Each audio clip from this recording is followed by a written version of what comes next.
आपका स्वागत है हमारे YouTube चैनल पर। आज हम आपके लिए यूपी होमगार्ड 2026 का जो 25 अप्रैल का फर्स्ट शिफ्ट का पेपर हुआ है उसका एनालाइज करने वाले हैं और सभी बच्चे आंसर की मिला लेना। तो इसमें इस टाइप के प्रश्न पूछे गए। उत्तर प्रदेश राज्य के संवैधानिक प्रमुख कौन होते हैं? राज्यपाल या मुख्यमंत्री या जिलाधिकारी या राष्ट्रपति? तो यहाँ पर कौन सा आंसर है? और भारतीय संविधान की व्याख्या करने का अंतिम अधिकार किसके पास है? तो इस टाइप के प्रश्न पूछे गए। तो आइए समझते हैं। तो पहले प्रश्न से हम स्टार्टिंग करते हैं, तो सभी बच्चे अपना आंसर की मिला लेना। तो यहाँ पर हम 41 से स्टार्टिंग करते हैं सबसे पहले। तो आपके सामने ये पहला प्रश्न है, तो सभी बच्चे आंसर मिलाते चलना। कंप्यूटर नेटवर्किंग सिस्टम में एमएसी एड्रेस को दर्शाने के लिए उपयोग की जाने वाली बिट लंबाई क्या है? तो यहाँ पर चार ऑप्शन है, चारों में कौन सा लगा है सभी बच्चे? ऑप्शन नंबर सी बिल्कुल राइट आंसर है, 48 बिट्स इसका सही आंसर है। इससे अगला क्वेश्चन है, कौन सा संशोधन शिक्षा के अधिकार को मौलिक अधिकार बनाता है? तो यहाँ पर चार ऑप्शन है, चारों में कौन सा? ऑप्शन नंबर बी 86वां संविधान संशोधन। इसके बारे में समझते हैं। 86वां संविधान संशोधन 2002 में जोड़ा गया। आर्टिकल 21A जोड़कर 6 से 14 वर्ष के बच्चों के लिए शिक्षा को मौलिक अधिकार बनाया गया। तो ये प्रावधान जोड़ा गया था। इससे अगला प्रश्न है यहाँ पर, केंद्रीय मंत्रिमंडल की बैठकों में कौन भाग ले सकता है? तो उपराष्ट्रपति, राष्ट्रपति, कैबिनेट के मंत्री या मुख्यमंत्री? तो कौन भाग ले सकते हैं? तो इसमें ऑप्शन नंबर सी कैबिनेट के मंत्री इसमें भाग ले सकते हैं। इससे अगला प्रश्न जो आपके एग्जाम पूछ गया, आयकर अधिनियम की धारा 270A के अनुसार आय की कम रिपोर्टिंग करने पर क्या दंड है? तो यहाँ पर ऑप्शन नंबर ए देकर का 50%। तो यहाँ पर क्या ऑप्शन नंबर ए बिल्कुल राइट आंसर है। इससे अगला प्रश्न है जो आपके एग्जाम पूछा गया, भारत में पर्यावरण संरक्षण को नियंत्रित करने वाला मुख्य अधिनियम निम्नलिखित में से कौन सा है? तो यहाँ पर जल प्रदूषण निवारण और नियंत्रण अधिनियम 1974, वायु प्रदूषण निवारण नियंत्रण अधिनियम 1981, वन्य जीव संरक्षण अधिनियम 1972। यह ऑप्शन नंबर डी बिल्कुल राइट आंसर है, पर्यावरण संरक्षण अधिनियम 1986। भारत में पर्यावरण की रक्षा और सुधार के लिए बनाया गया कौन सा? यह बनाया गया पर्यावरण संरक्षण को नियंत्रित करने वाला अधिनियम 1986। इससे अगला प्रश्न है जो आपके एग्जाम पूछा गया है यहाँ पर, तो इसके बारे में समझते हैं। CAM पौधों में कार्बन डाइऑक्साइड रात भर इस रूप में संग्रहित होता है। तो किस रूप में संग्रहित होता है? यह होता है ऑप्शन नंबर ए मेलिक अम्ल के रूप में संग्रहित होता है, और ताकि दिन में प्रकाश संश्लेषण के लिए उपयोग कर सके। तो रात में क्या किसके रूप में संग्रहित होता है? ये मेलिक अम्ल के रूप में, और कार्बन डाइऑक्साइड रात भर ये लेता है, तो ताकि दिन में प्रकाश संश्लेषण के लिए उपयोग कर सके। यहाँ पर ये वाला प्रश्न था। और इससे अगला प्रश्न जो आपके एग्जाम पूछा गया, तो इसके आगे चलते हैं अब हम। 47 वाला क्वेश्चन है, भारतीय संविधान में राज्य नीति के निर्देशक सिद्धांतों का क्या महत्व है? तो यहाँ पर चार ऑप्शन, चार में कौन सा है? ये सरकार को आर्थिक और सामाजिक नीतियां स्थापित करने के लिए दिशा निर्देश प्रदान करते हैं। तो इसका आंसर है ऑप्शन नंबर ए बिल्कुल राइट आंसर है। डीपीएसपी का उद्देश्य एक कल्याणकारी राज्य बनाना। ये न्यायालय द्वारा परिवर्तनीय है नहीं है, लेकिन शासन के लिए मौलिक है ये। तो इससे अगला प्रश्न जो आपके एग्जाम पूछा गया है, 48 कौन सा मौलिक अधिकार व्यक्ति को मानव तस्करी, जबरन श्रम और बाल श्रम से सुरक्षा प्रदान करता है? तो कौन सा है इसमें? यह ऑप्शन नंबर बी शोषण के विरुद्ध अधिकार। तो इसमें आर्टिकल कौन सा? आर्टिकल 23 और आर्टिकल 24 तस्करी और जबरन श्रम को प्रतिबंधित करता है।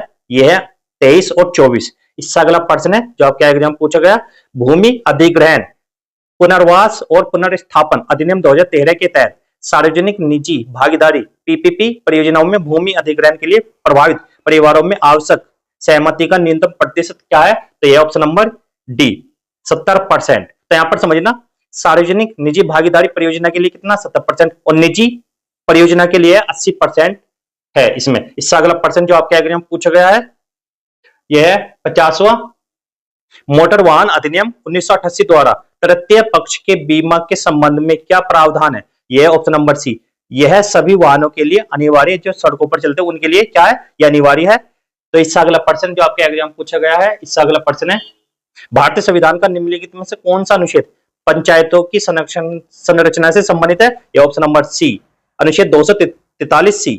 ये वाला किससे? पंचायत से संबंधित है। आर्टिकल 243A किससे संबंधित है? ये है ग्राम सभा से, और आर्टिकल 243B पंचायतों के गठन से संबंधित है। इससे अगला प्रश्न जो आपके एग्जाम पूछा गया है, इसके आगे चलते हैं हम। तो यहाँ पर अनुच्छेद 360 के तहत, तो यहाँ पर यह अनुच्छेद 360 के तहत जारी किए गए वित्तीय आपातकाल की घोषणा के लिए संसद के पास अनुमोदन के लिए कितना समय होता है? तो यहाँ पर 6 सप्ताह होता है, 3 महीने या 2 महीने या 1 महीना? यह होता है ऑप्शन नंबर सी 2 महीने होता है। 2 महीने के लिए अनुमोदन करना आवश्यक है। इससे अगला प्रश्न है 53, भारत में जनहित याचिका के संदर्भ में एपिस्टोलरी जुडिशरी का क्या महत्व है? तो यहाँ पर ऑप्शन नंबर सी, यह अदालतों को पत्रों या पोस्ट कार्डों के आधार पर स्वतः या स्वयं से कार्रवाई आरंभ करने की अनुमति देता है। तो यहाँ पर यह आंसर होता है इसका। इससे अगला प्रश्न है, निम्नलिखित में से कौन विद्रोहियों के एकमात्र योग्य सेनापति माने गए थे? तो कौन है यहाँ पर चार ऑप्शन, चारों में मौलवी राजा अली, एडवर्ड्स, बहादुर शाह द्वितीय और जेम्स आउट्स और लॉर्ड लॉरेंस और जॉन निकोलसन। ये है ऑप्शन नंबर डी, बिल्कुल राइट आंसर है। नाना साहेब और तात्या टोपे और रानी लक्ष्मीबाई, ये 1857 के भारतीय विद्रोह के दौरान यहाँ पर ये थे, नाना साहेब, तात्या टोपे और रानी लक्ष्मीबाई। तो यहाँ पर इससे अगला प्रश्न है जो आपके एग्जाम पूछा गया 55, कौन सी कोशिकाएं रोग जनकों की अनुक्रिया में एंटीबॉडी उत्पन्न करती है? तो यहाँ पर चार ऑप्शन है, चारों में कौन सा? ऑप्शन नंबर बी बिल्कुल राइट आंसर है। बी लिम्फोसाइट्स इसका काम है, और टी लिम्फोसाइट्स का काम क्या है? प्रतिरक्षा प्रतिक्रिया को प्रतिबंधित करने में मदद करती है। इससे अगला प्रश्न है जो आपके एग्जाम पूछा गया, हिंदी साहित्य में उपन्यास सम्राट किसे कहा जाता है? ये कहा जाता है option number D, Munshi Premchand को। और हरिवंश राय बच्चन की कौन सी है? सभी बच्चे बताइए। जयशंकर प्रसाद की कौन सी है? और कबीरदास की कौन सी है? तो जयशंकर प्रसाद की कौन सा उपन्यास है? तो सभी बच्चे कमेंट करिए। तो इससे अगला प्रश्न है आपके एग्जाम में जो पूछा गया, भारत के पहले प्रधानमंत्री कौन थे? तो भारत के प्रधानमंत्री कौन थे पहले? तो ये थे option number C, Pandit Jawaharlal Nehru पहले प्रधानमंत्री थे। और उसके बाद कौन बने? लाल बहादुर शास्त्री बने, और उनके बाद श्रीमती इंदिरा गांधी, फिर राजीव गांधी। ठीक है, इस तरीके से ये थे। इससे अगला प्रश्न है, भूमि अधिग्रहण, पुनर्वास और पुनर्स्थापन अधिनियम 2013 में उचित मुआवजे और पारदर्शिता के आधार का प्राथमिक उद्देश्य निम्नलिखित में से कौन सा है? तो यह ऑप्शन नंबर ए, अधिग्रहित भूमि के लिए उचित मुआवजा सुनिश्चित करना। इससे अगला प्रश्न है जो आपके एग्जाम पूछा गया, सूचना प्रौद्योगिकी या आईटी अधिनियम 2000 इसके संशोधनों सहित के अंतर्गत कौन सी धारा मध्यस्थों पर सरकारी एजेंसी या न्यायालय के आदेश द्वारा सूचित किए जाने पर गैर कानूनी उपयोगकर्ता जनित सामग्री को हटाने के लिए दायित्व डालती है? यह ऑप्शन नंबर बी, धारा 79 का क्लोज 3 और बी। यहाँ पर इसका यह आंसर है। इससे अगला प्रश्न है, किस भारतीय शहर को उसके ऑटोमोबाइल उद्योग के कारण भारत का डेट्रॉइट कहा जाता है? यह कहा जाता है ऑप्शन नंबर बी, चेन्नई को कहा जाता है। किसे? चेन्नई को। इससे अगला प्रश्न है 61वां, लैंगिक अपराधों से बालकों का संरक्षण अधिनियम या पोक्सो 2012 विशेष रूप से किस आयु वर्ग की रक्षा करता है? यह करता है 0 से 18 वर्ष के बीच के बच्चों की रक्षा करता है। इससे अगला प्रश्न है जो आपके एग्जाम पूछा गया है, यह है कृषि के लिए सहकारी बैंकों को पुनर्वित्त सुविधाएं कौन सी संस्था प्रदान करती है? ये करते हैं नाबार्ड। नाबार्ड की स्थापना सभी बच्चे बताना कमेंट करके। राष्ट्रीय कृषि और ग्रामीण विकास बैंक है इसका नाम। और आरबीआई की स्थापना कब हुई थी ये भी बताना। आरबीआई की स्थापना हुई है 1 अप्रैल 1935 को। इससे अगला प्रश्न है, यहां पर समझना सभी बच्चे, यह 63वां प्रश्न है, भारत में विपरीत दिशाओं में चलने वाले वाहनों या यातायात को अलग करने वाली लेन मार्किंग या अंकन का रंग क्या होता है? यह होता है ऑप्शन नंबर ए, सफेद या व्हाइट।